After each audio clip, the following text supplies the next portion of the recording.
Hello, my name is Iqbal Hussain. Currently, I'm teaching at Middlesex High, which is located in Northern Territory, Darwin. First of all, I'd like to welcome you to the presentation of our assignment 3, which is about making an effective classroom management and student well-being strategy for a newly registered teacher. Uh, First of all, I would like to give you a brief idea about this assignment.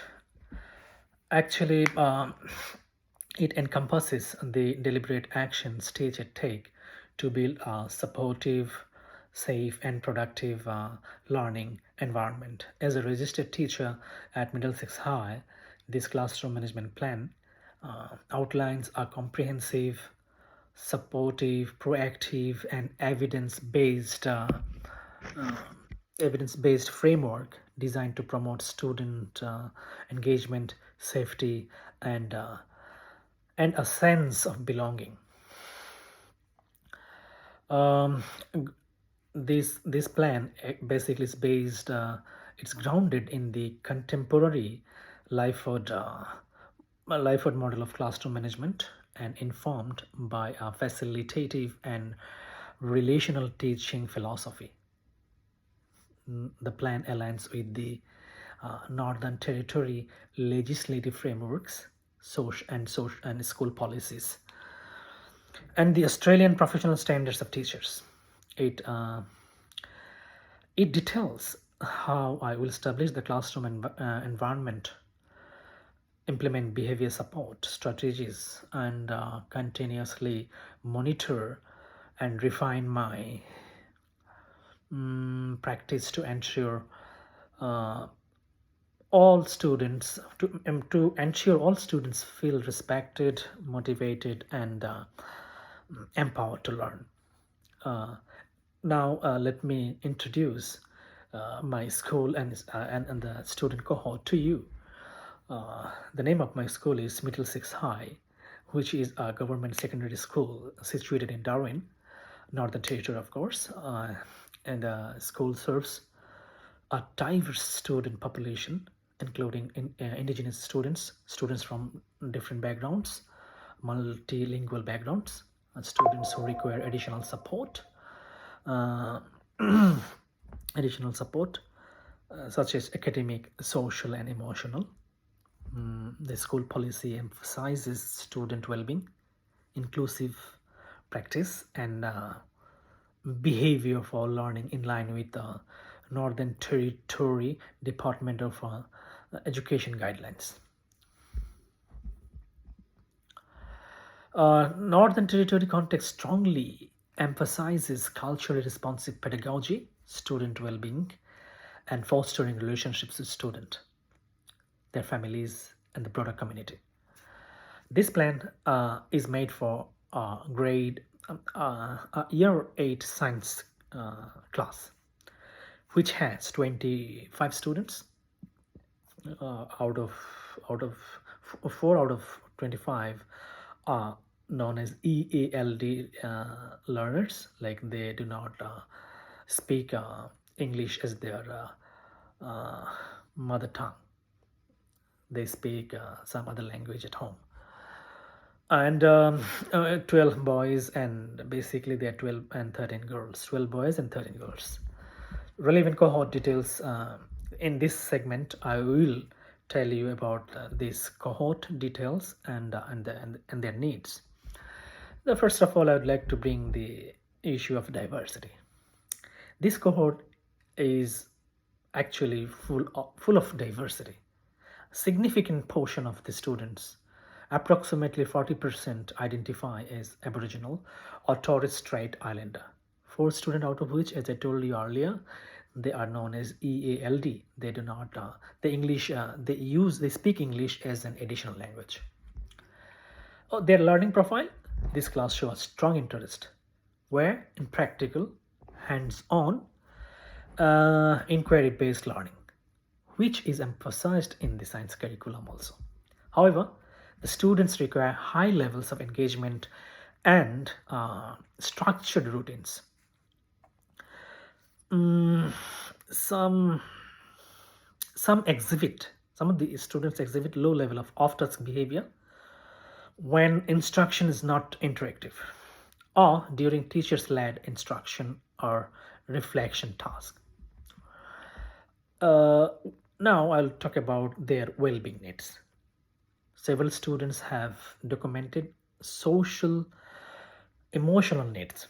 For example, anxiety, challenges with self-regulations, and one or two students require differentiated academic support. They have dyslexia, and some students they take more time in processing. Anyway, in this part of this discussion, I'd like to bring your kind attention to the to my knowledge and the my knowledge about knowledge and the application of the Lyford model. So, the Lyford model of classroom management is flexible, comprehensive framework designed to scaffold an individual teacher's classroom management plan.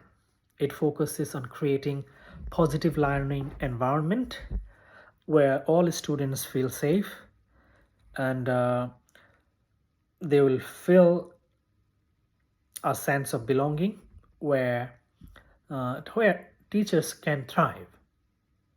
The model comprises of four main components that operate within a dynamic cycle of reflexivity: inputs, filters, the classroom management plan, and outputs. In this part, I'll talk about my personal philosophy that connects with the theory of Lyford model. My personal philosophy adopts a facilitative student-centered approach that prioritizes guidance and autonomy. Effective management is viewed not as control or compliance, but as creating conditions where students feel respected, they feel celebrated, they feel safe, and they are capable of learning, and where management is intrinsically linked to student well-being. A student managed classroom fosters safety and a sense of belonging, which in turn supports positive behavior and learning outcomes. First of all, I would like to talk about the inputs and filter segment of Lyford model. My philosophy, grounded in humanistic theory, emphasizing belonging and self-actualizations, and sociocultural theory, viewing learning within cultural and social context, and functions as filters. This lens uh, interprets school policies and research, prioritizing adaptation over wholesale adoption of generic solution, especially given the Darwin context and student diversity. Number two, classroom management theories. My approach synthesizes several theories coherent with my philosophy. First of all, psychoeducational theory aligns with the belief that positive behavior uh, change require change requires a caring and trusting teacher-child relationship. Response must be emphatic and supportive. Socio-cultural theory recognizes the student learning and behavior that are embedded within their culture and social environment. This mandates culturally responsive teaching and restorative relationships. Lastly, behavioral theory that supports the use of explicit routines, clear expectation, and positive reinforcement to shape behavior. Application of the Lyford model. The Lyford model provides the necessary scaffold for translating the philosophy into practice. My plan directly integrates the model's core element, the plan. The classroom management plan will utilize the Lifeford model's four positive practices that are relationships and communications, curriculum, assessment and pedagogy, classroom organizations, and professional reflexivity. Preventive focus. Consistent with the Lifeford approach, strategies are primarily proactive and preventive rather than reactive. Prevention is achieved by developing interesting and engaging programs pitched at successful learning levels. Outcomes. The goal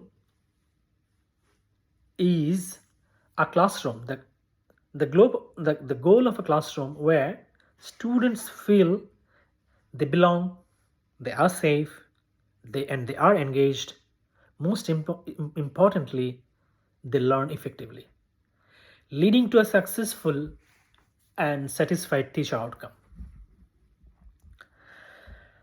Moving on to my classroom management plan. The design is highly effective and synthesizes evidence based practices aligned with the needs of Year 8 science cohort. My philosophy and the theoretical models, psychoeducational, sociocultural, and behavioral. The goals and key principles of my classroom management plan design are, first of all, I'd like to talk about the goals. To cultivate a safe, inclusive, and culturally responsive climate where students feel a sense of belonging, to maximize student engagement through high quality pedagogy and minimize off task behavior using proactive and targeted intervention. Key principles: prevention before reaction, and behavior is communication. Challenging behavior often signals unmet needs. Responses must be relational and developmentally appropriate rather than punitive. Culturally responsive practice. Recognize the diverse sociocultural backgrounds of indigenous and ELD learners and integrate pedagogies that affirm these backgrounds and encourage student voice. High expectation. Maintain high expectation for behavior and effort coupled with the necessary structure and support. Preventive practices. To ensure that Lifeford's four positive practices can be very handy here. Relationship and communication. Effective communication is fundamental to developing relationships and promoting positive behavior. This is built over time through multiple positive interactions. Building rapport. I can talk about co-construction. We can also here, like co-constructions means like collaboratively establish a classroom agreement or norms. For example, via a classroom circle process, focusing on respect, safety, and participation, rather than just imposing rules. Rules should be positively framed and limited. For example, it can be 3 to 6, not more than that. To avoid cognitive overload, we have to make sure that, communication skills. Employ active listening and empathy when students raise concerns. This plan use assertive messages when addressing behavior to explain the impact of actions without exaggerations. For example, when I get interrupted during a class, I feel frustrated because I have to keep stopping. Family engagement. Maintain open communication with families, guardians, emphasizing partnership rather than blame, especially for students with additional needs. Now let's talk about the curriculum assessment and pedagogy. Effective instruction significantly reduces behavior issues by addressing the needs of most students through the development or engaging programs that foster a sense of success, engagement, and relevance. Then instructional practice, differentiation, feedback, and reflection. In this part, due to the time constraint, I'll move a little bit faster here. I would like to move to the classroom organization. A well organized environment minimizes confusion, uncertainty, and distraction. That's why I would like to follow routines which provide structure and predictability, maximizing learning time. And we have to remember that routines must be explicitly taught, modeled, practiced, and consistently reinforced. For example, start of the lesson routine like enter quietly, prepare equipment, complete a journal prompt, clear transition routines using clear communication, deliberate pause, and voice control. End of lesson routine pack up, reflection, prompt, and exit safely. Physical environment. Implement flexible sitting arrangement. Actually, it supports group work while ensuring clear teacher movement pathways. And monitoring. You have to monitor always. Utilize active supervision techniques like scanning and circulation, such as systematic movement around the room. Proximity is another thing. Moving closer to off-task students in a non-threatening manner often corrects behavior non-verbally. Interventions and responsive strategies. Interventions should be used when preventive strategies are insufficient and should be consistent with the teacher's philosophy and theoretical approach, such as approach. And the approach uses hierarchy of least intrusive to most intrusive responses. Stage strategy. Descript. Like early, low-key, tactical ignoring, and parallel acknowledgement proximity, verbal correction, problem solving, escalation, serious escalation, restorative practices, etc.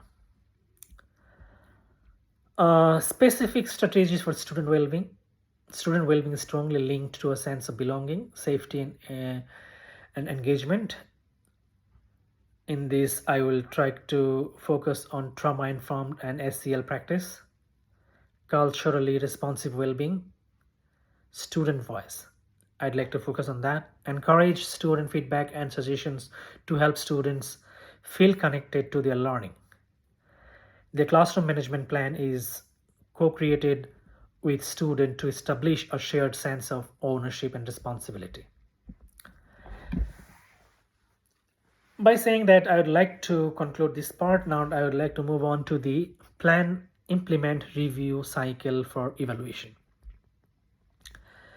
The plan, implement, review cycle is essential for reflexivity, ensuring ongoing evaluation and adjustment based on data. Professional reflexivity involves reflecting on one's actions, challenges one's own practice, and justifying the decisions made. Plan phase. First of all, plan phase pre-term, week 1 to 3. Preparation, and then baseline data tool setup. For the preparation, finalize the classroom management plan, securing buy-in from students. Baseline data collection, administer a simple baseline student survey. Measuring perceived safety, belonging and encouragement, engagement in science class, record if there is a record of the previous class, then it is good to take into consideration. Tool setup, set up weekly teacher reflection journal prompt and behavior taking systems. Implement phase for week 3 to 10. First of all, make sure consistency is there. Systematically implement all routines, rules, and pedagogical strategies from day one, understanding that complete consolidation may take up to a school term. Active monitoring. Monitor and track curriculum, content, achievement, student engagement indicators. Data gathering. Collect weekly teacher reflections. Collect fortnightly student check-in results. Midterm feedback. Conduct a brief anonymous student feedback survey, asking what helps them learn and what could be improved. Peer review. Schedule a peer observations. Focus especially on classroom management skills. Review phase, end of term. Again, a data analysis, meta reflection. Conduct in meta reflection class review where aggregate findings, for example, we had fewer off task behavior this term, then you share it, inviting students to co-identify success and areas for refinement. Adjustment and goal setting. Based on the review, adjust the sitting plan, specific routines, and pedagogical approaches. Academic progress is slower than anticipated. Set SMART goals. SMART stands for specific, measurable, achievable, relevant, and time bound. For term 2, collaboration. Review students needing additional support with the school well-being term mentor and plan targeted individualized interventions. Having said that, I have to move on to the next segment very quickly, which is emergent classroom management model. My emergent classroom management model derived from integrating my facilitative philosophy, theoretical research, and livelihood model structure is the relational right arrow response, right arrow reflective learning environment. The model captures the dynamic nature of practice and the well-being of both students and teachers. Relational foundation. At the core is the development of strong, respectful teacher-student relationships and a deep commitment of cultural safety and belonging. This foundation drives student engagement and self-regulation. The second point I'd like to mention here is responsive pedagogy and environment. Management is integrated seamlessly with instruction. The environment and teaching methods are dynamically responsive to student needs, utilizing uh, a differentiated curriculum, engaging high challenge tasks, and explicit self regulation. Teaching from evidence based practice, socio-cultural, and psychoeducational perspective. Reflective cycle and adaptation. The model operates under continuous professional reflexivity. The teacher continuously collects data, engages student voice, reflects on the impact of practice, and adapts planning accordingly. And lastly, I would like to mention in this model ecological and continuum lens, which consistently with Leifert's perspective. The model acknowledges that student behavior is influenced by multiple systems such as school, home, and culture. It employs a continuum support where preventive strategies form the foundation, and individualized and dignity preserving interventions are implemented consistently when necessary. To conclude this presentation, I would like to give you a brief conclusion. This plan for effective classroom management and student well-being synthesizes a facilitative relational philosophy with the robust and flexible framework of Leifer model by prioritizing proactive strategies such as the 4 positive practices that are relationships and communication, curriculum or pedagogy, organization, and professional reflexivity. Integrating evidence-based interventions and employing a continuous plan implement review cycle. The approach directly addresses the specific needs of the Year 8 science cohort at Middlesex. This resulting relational, responsive, reflective learning environment model ensures the classroom management remains a dynamic, context-aware process rooted in equity, belonging, and commitment to maximizing academic and social emotional learning outcomes for all students. Thank you all for your attention. Thank you very much.